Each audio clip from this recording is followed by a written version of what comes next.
दर्द करे देवरू दर्द करे कमरिया दर्द करे हो दर्द करे नाम कैसे जानता ले दे मामा हम भाई के कोहाली आई बनी कोहाली बकरी साथ को डरा डाले ना अबे जाओ तो ना के इनका रास चल गइल बा कुछ पार्टी मार ले तू खाने ना बसले रे की जाना सानी करा के ना तो जैसे हमके जानता ली वैसे हम जानता नहीं वहां जाते पे जानता ली हम वहां जाते पे तब काला के कौनो पागल सन की समझ के कुछ कह के सुवा दिया समझ के जा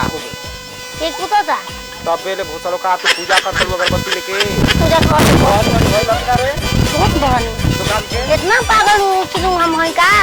घर का में बहनी करब हम सीधे पेट जाब तू